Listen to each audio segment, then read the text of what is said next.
Coming up, today we're talking food. An Indigenous chef discusses her amazing accomplishments on the Food Network. And Heather Dawn Thompson shares food sovereignty. Plus, Los Angeles celebrates Indigenous poets and photography. I'm Aaliyah Chavez. Join us for those interviews, plus headlines from the ICT Newscast. This program is made possible by the Corporation for Public Broadcasting, a private corporation funded by the American people. Arizona State University welcomes 3,500 Indigenous students from Arizona and across the nation. It serves one of the largest populations of Indigenous students among U.S. colleges and universities. We created a sense of place for tribal nations to create futures of their own making through community outreach and research, taught by world-class Indigenous faculty where they see a reflection of themselves and their experiences. Find community at ASU.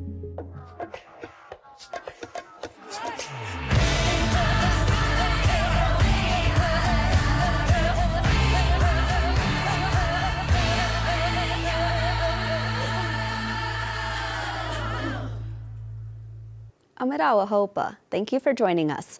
A new report released last week says the University of Minnesota needs to take action to repair relations with the state's Indigenous communities. ICT's Stewart Huntington spoke to the Native researchers who worked on these findings. After High Country News in 2020 detailed how this country's so-called land-grant universities were financed by land taken from natives, Minnesota's 11 tribes demanded an examination of the University of Minnesota's history. The tribes assigned native researchers to compile an unvarnished account and make recommendations. Their final report calls for, among other things, the return of native lands, reparations, added native faculty, and Indigenous curriculum requirements for all degree programs. It was difficult work. I didn't realize the level of the intentional and deliberate harm that took place against our people on behalf of the University of Minnesota. I didn't think that we would uncover all of this documentation that meets the criteria on behalf of the United Nations for genocide. The Native-led project was funded by a grant from the Mellon Foundation, and researchers think it could provide a roadmap for others. I think the university should continue to cultivate and nurture relationships with tribes and tribal nations.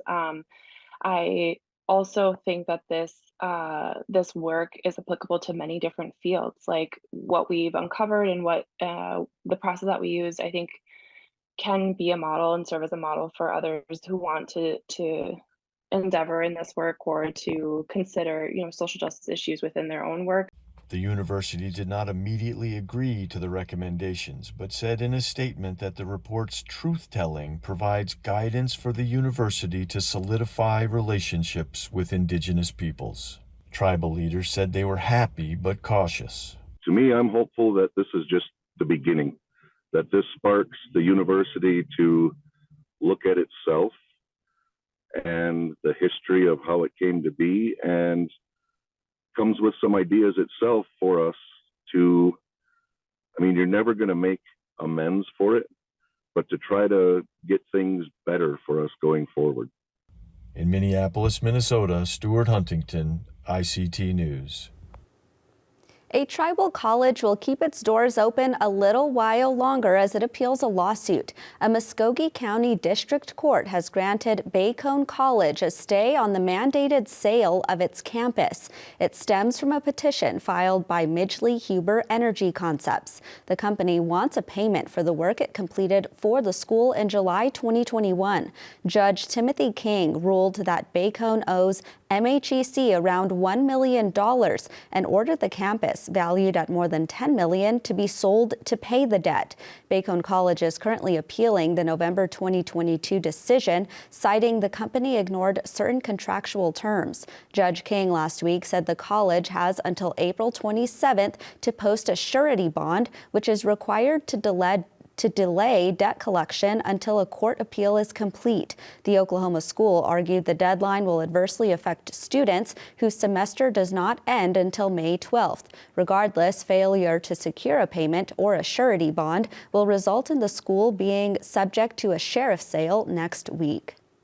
In Canada, an investigation of racism in hospitals has revealed a pattern of harm and the need for a system to track claims. The Surviving Hate investigation gathered and analyzed over 150 publicized allegations of anti-Indigenous racism in hospitals across the country. The report shows over a quarter of the incidents collected by Surviving Hate involved the death of a patient. In September of 2020, Joyce Echewan live-streamed racist abuse she received from healthcare workers moments before she died. The coroner's report found her cause of death was due to excess fluid in the lungs and was likely preventable. Canada Research Chair in Indigenous People, Mary Jane Logan McCallum, says the indifference comes from an idea that Native people do not deserve care. The Truth and Reconciliation Commission's calls to action include dismantling systemic racism as proposed solutions, among others. In entertainment news, a new Indigenous comedy show is heading to Netflix. The series will follow a young Inuk mother trying to start a new life in a small Arctic town where everyone knows each other. The show was created and written by filmmakers Stacey MacDonald and Alethea Arnakuk-Baril. The writers say the show is fiction, but the stories come from their personal experiences as Inuit people. As of this airing, the show remains unnamed, but the 10-episode series is set to be in Nunavut, Canada. And those are the headlines for the ICT Newscast.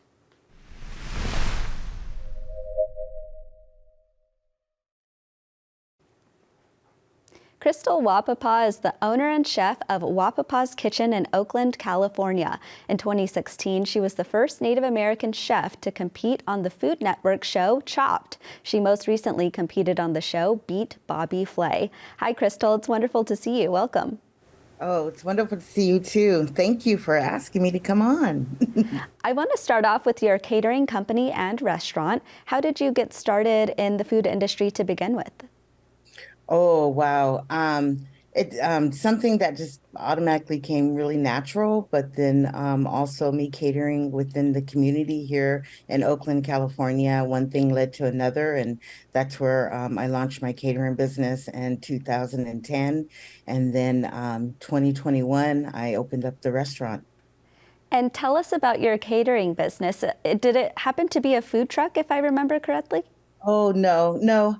It was, I had a commercial kitchen, which was downtown, but I actually started in La Cocina in San Francisco. It was for low-income women of color incubator, where you'll get on-hands training with different mentors to kind of guide you for your business and how to cater, things like that. But for me, actually cooking, me cooking for the community. And so it's just kind of topped it off right there, just to cater. And then one thing led to another, and I just started catering all throughout California and then all through the nation. For folks hearing about your restaurant for the first time, tell them a little bit about the atmosphere and what kinds of foods you serve there. Oh, as the atmosphere, as when you come in, you'll hear a little drum. You'll hear a little drum going on, just from different maybe local artists and all throughout different kind of artists playing. And then you'll see murals. We've been really blessed to have murals from Tony Obeda, which is Navajo, and then we have the Insurgents. They're donated a mural which is called the Indigenous Food Warriors, and then with the mural, they're holding each item that we serve in the restaurant, what represents all the way from South to North America. And we serve a lot of deer sticks. We have a lot of course, you have your corn, squash, and your beans, and we just kind of put a different, little kind of different style on it. What I mean by that is, for instance, right now we have hibiscus tacos. We have bison tacos, where people can actually view and see how beautiful these ingredients are as Indigenous food, and me being an Indigenous chef, how I want to see it to be on a plate. So, and within, of course, we represent 17 different tribes at the restaurant. We have different Native tribes that are prep cooks, are servers, and I really want them to have that connection and just be really prideful of serving our foods. I want to talk about your appearance on the show Chopped. How did you get that opportunity, and what does it mean to you to have been the first Native chef on the show? Oh, wow. I actually had, in 2015, one of my friends actually sent me, which is a chef, had sent me an application, and I didn't want to fill it out. She told me to fill it out, and I figured, your odds and your chances of doing it, but she said, you're really unique, you should do it. So I did. And then a year later, I ended up going to New York to go film. That is so exciting. And you were actually most recently on the cooking show Beat Bobby Flay. Tell us about that experience. Oh, wow. That experience, I really liked it. It's totally different than Chopped. If somebody had to ask me what's the difference, yes, it is a competition show, but at the same time, if you're given an opportunity to represent and to actually hold that space and be in that space, why not? And plus, when it comes to Bobby Flay, I always seen him on Food Network all throughout the years of me growing up. And so I have the opportunity to actually go on the show with him. So I said yes, and I had a wonderful time doing it. It was fun. I'm really curious, when you're on these big stages like this, and like you just said, having to represent for more than just yourself, do you ever feel a lot of pressure, and how do you deal with that pressure when you're dealing in these, or when you're in these high, big stages, I should say? To a certain level, it all kind of depends how you are in your mind space. You do kind of feel it. I'm not gonna say no. But you have to go in of thinking, am I gonna win? No. You just have to kind of go in there and just have fun, be who you are, and be creative, and do what you're set out to do. When it comes to representing, I feel that it's very important. At the time when I would see these different TV shows, I would love to see somebody like me on a TV show. So I really try to put myself into a certain space where I feel like for our next generation, or somebody that always wanted to go on a show but really don't know how to go about it and to do it, just go on there and have fun and be who you are. Well, Chef Crystal Wahpepah, thank you so much. Thank you.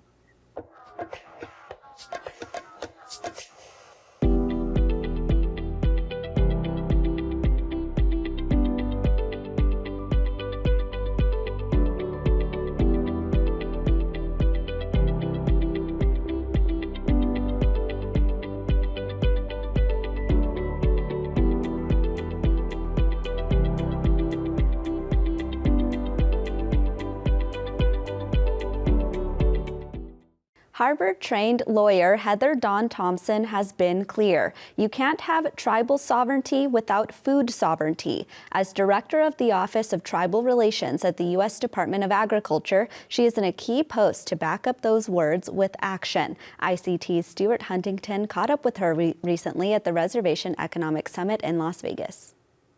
We're sitting here with Heather Dawn Thompson from the U.S. Department of Agriculture. It's an honor to be here with you, Heather. Thank you for having me. Heather, you're involved in some very interesting food sovereignty programs. I wonder if you could tell us a little bit about them. You bet. The Secretary of the United States Department of Agriculture announced 2 years ago USDA's Indigenous Food Sovereignty Initiative. And this is historic. In all of the years of USDA, we have never had a focus on Indigenous peoples or Indigenous foods. And we are just honored and delighted to be working with tribal nations and our partner organizations to be implementing this initiative on behalf of the Secretary. Give me an example when you say Indigenous foods. Take us on the ground to a particular corner of the country. What's happening?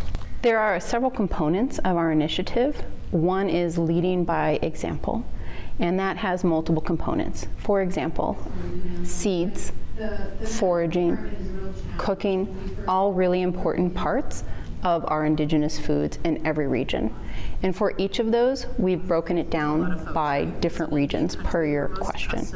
And so we have created seed-saving banks in each different region. We have done foraging videos in 2 or 3 different regions, and we're expanding each year into additional regions. And we're doing indigenous cooking videos in each region. We started with some of the better known chefs in Indian country, like Sean Sherman. If you go to our website, you can see him cooking some of his indigenous foods and indigenous recipes, where he is incorporating commodity foods from our commodity food packages with indigenous foods. Heather, yesterday we spoke with attorney Nicole Ducheneau, and she said that she really was excited about the USDA programs because agriculture is such a deeply rooted part of Native American culture. It's so true. You can't be a sovereign nation if you can't feed your own people. Food sovereignty is tribal sovereignty. And unfortunately, the federal government played a strong role in disrupting the food systems in Indian country, sometimes accidentally, but sometimes very purposefully. And so the USDA has a trust and treaty responsibility to try and help restore those food systems. It is a part of our people for time immemorial. For Nikki, she's also a citizen of the Cheyenne River Sioux tribe, and so one really important animal for her nation and my nation is bison, for example. And the United States government played a very strong role in the destruction of the bison in order to cut off access to independent food sources for the Great Plains tribes. And so the USDA has taken its trust and treaty responsibility very seriously to try and restore those connections to those bison herds. We are including bison in our food packages. We are working on purchasing tribal bison. We just created a manual for cattle ranchers that are interested in transitioning back to bison ranching. And we are working with our partner, the Intertribal Bison Cooperative, on creating another manual on field handling of bison, and that should be out later this year. It seems like the revitalization of the bison herds is got a lot of momentum right now. It really does, and for the tribes that have that cultural affiliation with bison, the revitalization of bison is seen as a corollary of the revitalization of the people. Same for people that have that affiliation with salmon or other animals that have historically kept those peoples alive and have a symbiotic and cultural relationship with them. And so we are trying to do our part at USDA and being good partners in revitalizing those important indigenous animals. Heather, along with the revitalization of the bison herds comes meat processing needs. Is there any movement in that realm? Meat processing is a huge concern for a lot of rural America, and we saw during COVID incredible disruption in the supply chain and a backup in local meat processing. And diversifying the availability of meat processing is a huge priority for this administration. What we've heard from tribal communities, however, is really unique and different than other rural communities. What we've heard is we want to make sure that our protein sources are indigenous animals, and that's different than what USDA has focused on in the past. We really focused on Western animals, cattle, chicken, pork, and what we've heard from tribal communities is we want to focus on seafood. We want to focus on reindeer, moose, bison. We want to do field harvesting, which we think is more culturally appropriate and humane for our animals. And so they've really challenged USDA to think differently about how we fund and finance meat processing, and we're taking that challenge very seriously.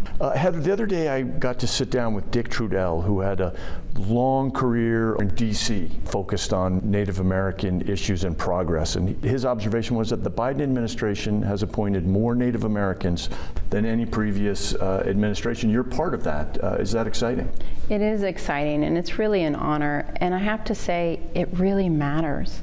When you have people that have lived experiences in Indian country and have that expertise in federal Indian law and the trust and treaty responsibility, it completely changes the conversation at the table. And I think you're seeing that in the policy changes in this administration. On a daily basis, you're seeing barriers removed and a complete shift in the way the federal government honors its trust and treaty responsibility in Indian country.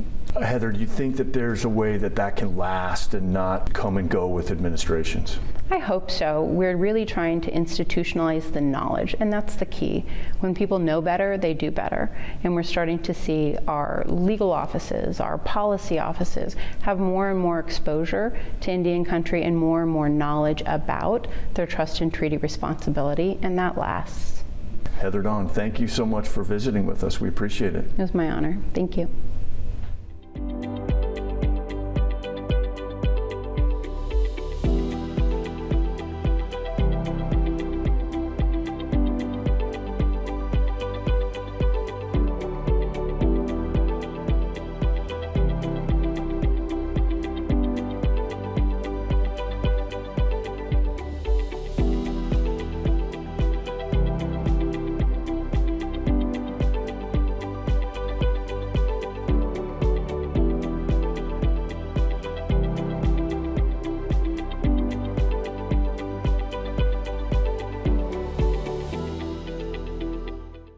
April is National Poetry Month. To celebrate, multimedia artist Pamela J Peters has a new poetry series called Waging Words of Resilience. It will hit the stage soon on April 22nd in Los Angeles. Pamela joins us now virtually with more on the event. Hi there.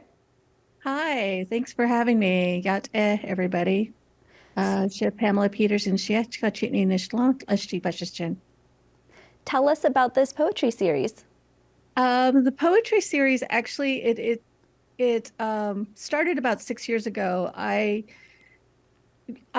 really wanted to shed light on the Native American talent that's here in Los Angeles that are poets and writers. And I was given the opportunity 6 years ago to start the series, and I just have kept the momentum going. And every year I've hosted a poetry series, and then I created a title for it, which was Waging Words. And that's kind of just how it manifested.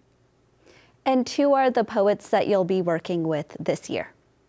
So every year I try to bring in new poets, emerging poets that a lot of people don't know about. And so this year I have 4 new poets.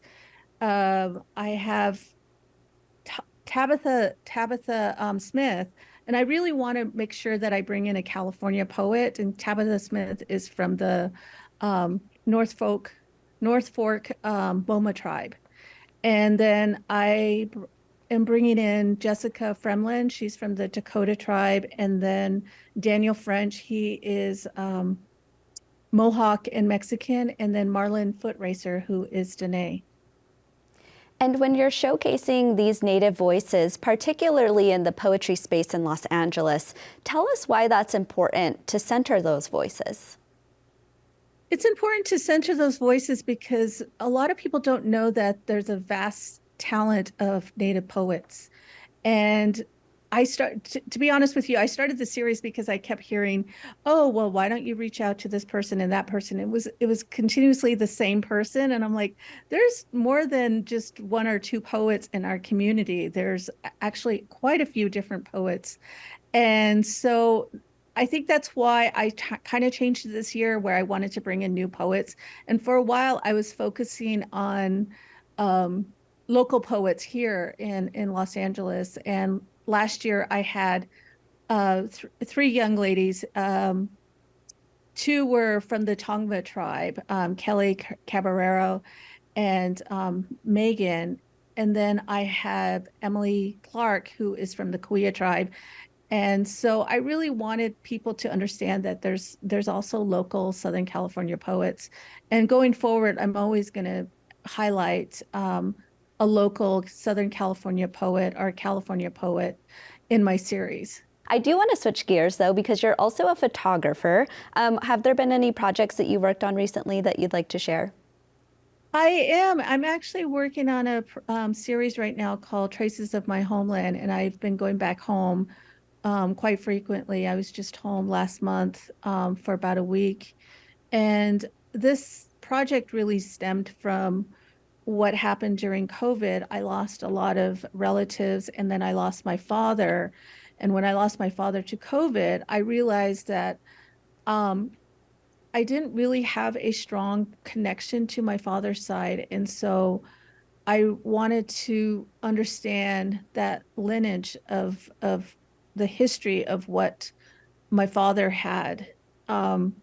So I'm reaching out, and I'm actually, when I was back home last month, I met relatives on my father's side that I had met for the first time, which was really compelling to me and really going to be compelling to the story that I'm working on. And it's a multimedia project. It consists of both photography, and it consists of personal interviews, and really me focusing on the roots of who I am as a Dene woman. Is there a way for people who aren't there in person in Los Angeles to tune into this event this weekend? I'm actually going to be filming it. I'm hoping to have it on YouTube probably in about a month from now. That's the intentions we have. We don't know whether or not it will happen, but the event is free, and it's in person. And so we kind of really want people to get back into like experiencing a live moment. I know that we've have been on Zoom for the last like three years. And so this is kind of a little different. I really want to offer this event as an in-person experience. Well, Pamela Peters, thank you so much. You're welcome. Thank you. And that's a slice of our Indigenous world. For all the latest, visit ictnews.org. From all of us in the newsroom, stay safe, my relatives.